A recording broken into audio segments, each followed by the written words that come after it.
Hello दोस्तों। तो आज मैं आपको एक बहुत ही अच्छी कहानी सुनाने जा रहा हूँ जिसका नाम है एक अनोखी प्रेम कहानी। तो चलिए इस कहानी को शुरू करते हैं। उदयपुर राजस्थान, जगमगाती रोशनी, लाउड म्यूजिक और उस पर थिरकते अतरंगी लोग। किसी को किसी से कोई मतलब नहीं, सब खुद में ही मस्त हैं। इन्हीं के बीच बियर काउंटर पर खड़े दो लोग हाथों में ड्रिंक लिए फ्लोर पर डांस करते हुए लोगों को देख रहे थे। Hey look that a girl, वो कब से तुझे ही देख रही है। एक और खड़ी लड़की की तरफ इशारा करते हुए उनमें से एक बोलता है, देखा मैंने। दूसरा बिना देखे छोटा सा जवाब देता है, देखना कितनी खूबसूरत है। पहले वाला फिर बोलता है। दूसरा एक नज़र उस लड़की को देखता है और फिर उसकी ओर बढ़ जाता है। कहाँ जा रहा है? पहला उसे जाते देख पूछता है, अपनी शाम रंगीन बनाने। दूसरा बिना उसकी ओर देखे बोलता है, लगता है पहली नज़र में मोहब्बत हो गई। पहला मुस्कुराते हुए बोलता है। दूसरे कदम रुक जाते हैं। वो उसको पलट कर बोला, बर्बाद होने के और कई तरीके हैं साहिल, और मुझे ये सस्ता नशा करके बर्बाद होने का कोई शौक नहीं। साहिल, जिस दिन तुझे मोहब्बत होगी ना, उस दिन तेरी सारी फिलॉसफी धरी की धरी रह जाएंगी। ऐसा दिन कभी नहीं आएगा, क्योंकि मुझे नफरत है मोहब्बत शब्द से। आशीष चौहान का जिंदगी का सिर्फ और सिर्फ एक ही मकसद है, रघुवंशी की बर्बादी। इतना बोलकर वो उस लड़की के पास जाता है और उसकी तरफ हाथ बढ़ाकर डांस।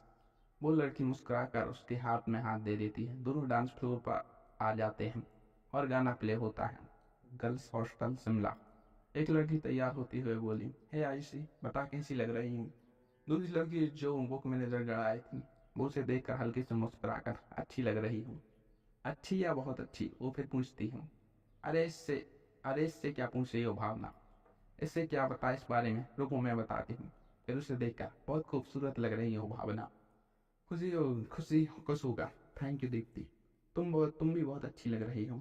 हे आयुषी, तुम भी चलो ना यार। आयुषी, कहा ना तुम जाओ, मुझे नहीं जाना। दीप्ति, रहने दे भावना, क्यों दीवार पर शर्मा रही हो। हर साल ये इस पूरे हफ्ते रूम में बंद हो जाती है, इस डर से कि कहीं कोई इसे प्रपोज ना कर दे। आयुषी, डर से नहीं दीप्ति, मुझे बस ये सब पसंद नहीं आता।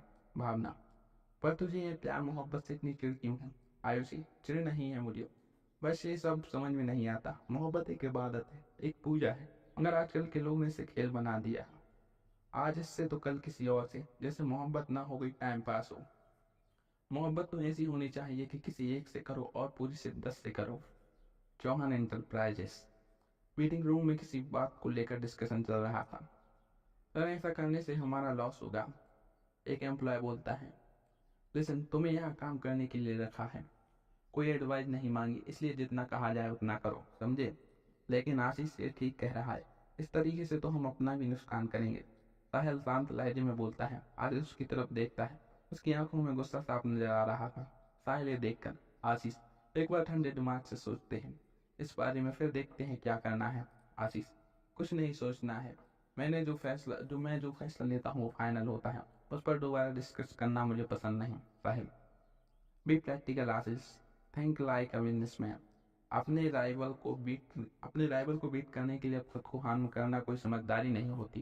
तुम्हें मालूम है ऐसा करने से कितना बड़ा नुकसान उठाना पड़ सकता है।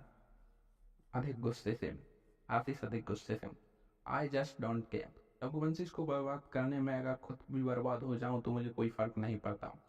आई want to do destroy their name, their status, their all life and any cost. Sahil, मगर आशीष गुस्से से अपनी चेयर से उठकर, नो मोर डिस्कशन। बोलो मत, मैं यहाँ का ऑनर हूँ, तो वही करो जितना कहा जाए। Gentleman, the meeting is over, you may go now. Sahil सभी लोगों के सारे से बाहर जाने को कहता है। फिर पानी का गिलास उठाकर आशीष की ओर बढ़ा कर, ले पानी पी ले और ठंडा हो जा। आशीष एक नजर उसे देखता है और गिलास पकड़ लेता है। उसी समय एक लड़की गुस्से में दंदनाती हुई ऑफिस में आती है और रिसेप्शन पर बैठी लड़की से, आशीष चौहान का केबिन कौन सा है? मैम, आपका अपॉइंटमेंट है, रिसेप्शन पर बैठी लड़की पूछती है। नहीं, मेरे पास कोई अपॉइंटमेंट नहीं है, बट मुझे अभी इसी वक्त उससे मिलना है। वो लड़की फिर गुस्से से बोलती है, सॉरी मैम, पहली बात तो बिना अपॉइंटमेंट के सर से नहीं मिलते, और दूसरी बात इस समय वो किसी जरूरी मीटिंग में है। रिसेप्शन में बैठी लड़की कहती है, देखो मुझे कुछ नहीं पता, मुझे अभी इसी वक्त उससे मिलना है, तुम मुझे बस उसका कैबिन बताओ। वो फिर गुस्से में बोलती है, सॉरी मैम, ये कंपनी का रूल है, बिना अपॉइंटमेंट तो आप उनसे नहीं मिल सकती। एक काम कीजिए, आप अपना नाम बताइए, मैं सर से पूछती हूँ, अगर उन्होंने कहा तो आप उनसे मिल सकती हैं। To hell with your rule and to hell with your boss, मैं खुद देख लूँगी। इतना बोल के वो लड़की इधर उधर देखती हम उसे। कुछ लोग एक रूम से बाहर आते देखते हैं तो वो उसी रूम की ओर बढ़ जाती हैं। रिसेप्शन पर बैठी लड़की उसे रोकने की कोशिश करती है मगर वो नहीं सुनती। वो आशीष के गुस्से को अच्छे से जानती थी, इसलिए वो उसे रोकने उसके पीछे जाती है। इधर आशीष और साहिल बात कर रहे थे, तभी दरवाजा खुलता है। दोनों सो देखते हैं। वो लड़की गुस्से से आशीष को घूर रही थी, वही आशीष हैरान नजरों से उसे देख रहा था। कोई कुछ बोल पाता उससे पहले रिसेप्शन वाली लड़की आकर, सॉरी सर, मैंने इन्हें बहुत रोका मगर ये जबरदस्ती चली आई। आशीष से साहिल से जाने को कहता है, वो चली जाती है। साहिल भी सारा पाकर वहां से चला जाता है। फिर आशीष उस लड़की से, यस हु आर यू, इस तरह यहाँ आने का मतलब। उस लड़की की आंखें हैरानी से बड़ी हो जाती है और वो गुस्से से, तो अब तुम मुझे पहचानते भी नहीं आशीष, कहीं की कोई न हो जो मैं पहचानूं तुम्हें। लेकिन मेरा वक्त बहुत कीमती है, इसलिए इन 2 मिनट्स यहाँ आने का रीजन बताओ और यहाँ से निकलो यहाँ से। वो लड़की, ओ बहुत बिजी आदमी होना तुम, समझते हो क्या हो अपने आप को आशीष। मैं खुद को जो भी समझूं तुम्हें तुम्हें बताऊं तुम्हें इस लायक, मैं खुद को जो भी समझूं तुम्हें बताऊं तुम्हें इस लायक नहीं समझता। वो लड़के, या ये तो सुबह ही समझ आ गया था मुझे कि तुम क्या हो। गेम उसे सवालिया नजरों से देखता है और फिर उसके सामने नोक की गड्डी फेंक कर, ये क्या है मतलब इस तरह पैसा पैसे छोड़ने का। आशीष से देख टेढ़ा मुस्कुरा कर, ओ अब समझ आया, क्या हुआ कम है और दे देता हूँ। वो लड़की बेफिक्र बेफिक्र होकर, how dare you talking like that, क्या समझते हो मैं पैसों के लिए, छी मैंने क्या समझा था तुम्हें और तुम क्या निकले। How could you Ashish, hey relax, तुम तो ऐसे बिहेव कर रही हो जैसे मैंने तुम्हारा रेप किया हो। जो हुआ तुम्हारी मर्जी से हुआ, so stop behaving like a victim, पैसे दो और निकलो। वो लड़की गुस्से से, मैंने जो भी किया वो तुमसे प्यार करने की वजह से किया और मुझे लगा कि तुम भी मुझसे प्यार करते हैं, मगर नहीं, तुमने मेरा ये क्या यू रास्कल, मैं तुम्हें छोड़ूंगी नहीं। वो आशीष का कॉलर पकड़ लेती है। ये देख आशीष को का गुस्सा अपने चरम पर पहुंच जाता है। वो उसे दूर ढकेल कर, ऐसी गलती दोबारा मत करना वरना जिंदगी भर पछताओगी। मैं क्या और क्या कहा, प्यार पहली मुलाकात में इतना प्यार हो गया कि तुम मेरे रिश्ता तक पहुंच गई। तुम जैसी लड़कियों को बहुत अच्छे से जानता हूँ, इसलिए मेरे सामने तो ये सती सावित्री होने का ढोंग तो मत करना मत। वो लड़की गुस्से से चिल्ला कर, आशीष चौहान, आशीष भी अंदाज में चिल्लाओ मत, कोई आशीष से इस तरह बात करे उसे पसंद नहीं है, चुपचाप निकल जाओ यहाँ से। इसी इसी में तुम्हारी भलाई है, वरना जो होटल के बंद कमरे में हुआ वो सभी को पता चल जाएगा और इस बात से आशीष चौहान को कोई फर्क नहीं पड़ेगा, समझी। वो सिक्योरिटी को बुलाकर, इसे बाहर का रास्ता दिखाओ और ध्यान रहे ऑफिस के आसपास भी नजर नहीं आनी चाहिए। सिक्योरिटी के लोग उस लड़की को खींच कर ले जाने लगते हैं। वो लड़की, उस पछताओगे आशीष चौहान, आशीष पछतावा बाढ़ आशीष चौहान के लिए नहीं बना। वो लड़की, ये तुम्हें उस दिन पता चलेगा जब तुम किसी से प्यार होगा और वो तुम्हें नहीं मिलेगी, तड़पोगे, तिल तिल कर मरोगे, उस दिन तुम्हें अपनी हर गलती का पछतावा होगा। आशीष, 1 मिनट, सिक्योरिटी वाले रुक जाते हैं। आशीष लड़की को देखा, वो दिन कभी नहीं आएगा, because I hate love and all that, it's just a bullshit, only a bullshit, now get lost. वो उस लड़के को लेकर चले जाते हैं। आशीष चेयर पर बैठ कर, स्ट्यूपिड कर, पूरा मूड स्पॉइल कर दिया। वो फोन करके अपने लिए कॉफी मंगवाता है। साहिल उसके पास आता है और उसे देखकर, कौन थी ये। आशीष, पता नहीं। साहिल, आशीष, ये वही लड़की ये वही लड़की थी जिसके साथ तू कल गायब था। आशीष, याद है ना, फिर पूछता क्यों है। साहिल, आशीष आशीष देख साहिल, मेरा दिमाग पहले ही खराब है, तू मत शुरू हो जाना। अच्छे से जानता हूँ इन लड़कियों को, ये बस पैसों के पीछे पागल है। जहाँ हमें लड़के देखे नहीं, इन्हें 1 सेकंड में प्यार हो जाता है। साहिल, सब ऐसी नहीं होती आशीष, कुछ ऐसी भी होती है जो एक बार देख लें तो जिंदगी भर नहीं भूल पाते। उसे देखते ही प्यार करने का मन करता है, इबादत करने का मन करता है। आशीष जोर जोर से हंसते हुए, प्यार, इबादत, इतने फनी वर्ड्स मिलते कहाँ से हैं तुम्हें। साहिल, भाई इतना मत हंस, ऐसी लड़कियां होती हैं और जिस दिन तुझे ऐसी लड़की मिलेगी ना तो ये सारी गलत फहमियाँ दूर हो जाएंगी। तब तक कॉफी आ जाती है। आशीष साहिल को कॉफी ऑफर करता है मगर वो मना कर देता है। आशीष कॉफी पीने लगता है। साहिल को याद करते हुए बोलता है, वैसे वो शिमला वाली लड़की याद है? ये सुनते ही आशीष कॉफी पीते हुए रुक जाता है और दो हल्की नीली गुरूस हल्की से मुस्कुराते गुरूर से मुस्कुराती हुई आंखें उसके जहन में खौंध जाती। चेहरे से जितनी मासूम तेवर उतना ही खतरनाक। आशीष चौहान की बोलती बंद कर दी थी उसने। याद है तुझे? आशीष उसकी ओर देखा। दुनिया में वो लड़की नहीं जो आशीष चौहान को याद में बस सके। उसके जहन में सिर्फ उसके दुश्मनों की तस्वीर है जिसे वो बर्बाद करना चाहता है। साहिल। हाँ, यू आर राइट। खैर मैं चलता हूँ, कुछ काम है। इतना बोलकर साहिल चला जाता है। आशीष कॉफी का एक सिप लेता है। उसके दिमाग में 1 साल पहले की घटना जीवंत हो जाती है। 1 साल पहले आशीष साहिल के साथ कार में किसी मीटिंग के लिए जा रहा था। तभी अचानक एक मोटर बाइक से उनकी कार का ओवरटेक करते हुए उसकी कार के सामने आकर उसका रास्ता रोक देती है। आशीष एकदम से ब्रेक लगाता है, गुस्से से बाहर आता है और उस बाइक सवार के पास जाकर, have you lost your mind? मरना है तो कहीं और जाकर मरो और हटो मेरे रास्ते से। साहिल भी बाहर आकर देखता है। बाइक सवार ने हेलमेट पहना था, लेकिन उसके कपड़े देखकर वो समझ जाता है कि वो लड़की हम।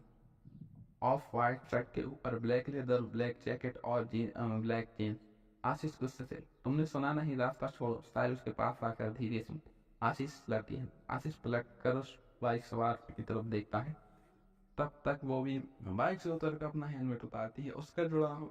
खुला उसका जुड़ा खुला कर हवा में लहराने लगा था। दोनों हैरानी से देखते हैं। गोरा रंग, गोल चेहरा, पतली सी नाक, मंद मंद मुस्कुराते गुलाबी होंठ, चमकती हुई हल्की नीली आंखें। वो उनके सामने आकर, देखिए मुझे इतनी जल्दी मरने का कोई शौक नहीं है, मगर लगता है आपको लोगों को मारने का बहुत शौक है। कुछ देर पहले ही आपकी इस लग्जरी कार ने एक गरीब सब्जी वाले को टक्कर मारी है, जिसे शायद आपने ध्यान नहीं दिया। मैं बस इतना कहने आई हूँ कि प्लीज उसका नुकसान भर दीजिए और इलाज का खर्चा भी, क्योंकि ये आपके लिए बहुत छोटी सी बात होगी ना। आशीष घमंड के साथ। और मैं अगर ना भूल तो क्या कर लोगी? वो लड़की मुस्कुरा कर, कुछ नहीं, फिर वो नुकसान मैं भर दूंगी। पर हाँ, आगे से ध्यान दीजिएगा, क्योंकि ये नुकसान तो मैं भर दूंगी, लेकिन कहीं आपकी इस लग्जरी कार से किसी की जिंदगी छीन ली तो वो नुकसान भगवान ही नहीं भर पाएंगे। इतना बोलकर वो बाइक की ओर बढ़ जाती है। आसिफ गुरूर से मुस्कुराकर, इन कीड़े मकोड़े जैसे लोगों की जिंदगी का क्या नुकसान, किससे फर्क पड़ता है? बोला कि उसकी ओर पलट कर, बहुत बड़े आदमी मालूम होते हैं आप।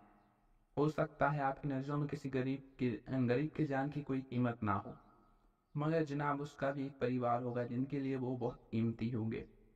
तो प्लीज आगे से ध्यान रखिएगा। वो फिर वापस घूम जाती है। आशीष अपनी सिगरेट जलाते हुए आसमान में उड़ने वाले, जमीन पर रहने वाले किरणों पर ध्यान नहीं दिया करते। उस लड़की के चेहरे का भाव बदल जाते हैं। वो फिर पलट कर देखती है और उसके हाथ से एक लाइटर लेकर उसकी गाड़ी के पास जाती है और देखते ही देखते उसके आग के हवाले कर देती है। आदित्य साहिल चौक कर पीछे हट जाते हैं। दोनों की आंखें फटी फटी रह जाती हैं। वो लड़की उनके पास आकर, आसमान में उड़ने वालों को जमीन पर रेंगने वाली गाड़ियों की जरूरत नहीं होती। आशीष उसे गुस्से से घूर रहा था। वो उसके मुंह से सिगरेट निकाल कर नीचे फेंका। Smoking is injurious to health. ओ, वहाँ गुस्सा भी, टू कंट्रोल दैट, ओके। वो इतना बोलकर मुस्कुराती हुई वापस मुड़ जाती है। आशीष गुस्से से उसका रास्ता रोका। हे यू, क्या समझती हो तुम? अपनी खूबसूरती का घमंड दिखा रही हो? आशीष चौहान नाम है मेरा। एक सेकंड नहीं लेगा मुझे तुम्हारा घमंड दूर करने में। वो लड़की मुस्कुराकर, well thank you for compliment. वैसे नाम अच्छा है आपका, चौहान साहब। कहें तो आपके नाम के पर्चे छपवा दूं।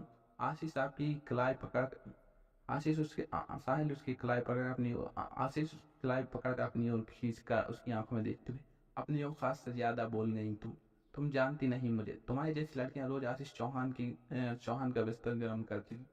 वो लड़की उसकी आंख में झांकता, एक कलाई इतनी कमजोर नहीं चौहान साहब कि कोई भी अगर इस पर अपनी उंगलियों के निशान छोड़ जाए। वो एक झटके में अपना हाथ छुड़ा लेती है और हाँ, मुझ में और मुझ जैसे में बहुत फर्क है। मुझे अपनी बिस्तर पर ले जाना तो दूर आ मुझे अपने बिस्तर पर लेकर जाना तो दूर, उसका सपना भी आपकी औकात के बाहर है चौहान साहब। इतना बोलकर वो अपनी बाइक की ओर बढ़ जाती है, लेकिन फिर उसकी ओर पलट कर एक और बात, लड़के को क्यों ना समझे, उनकी इज्जत करें। नहीं मेरी बात तो, मेरे बिस्तर की तपिश तो दूर, मेरी नजरों की तपिश भी सह नहीं पाएंगे आप। और जिस दिन ये तपिश सह ली, कसम महादेव की किसी और को देख नहीं पाएंगे आप। इतना बोलकर वो बाइक पर बैठकर अपना हेलमेट पहनती और वहां से चली जाती है।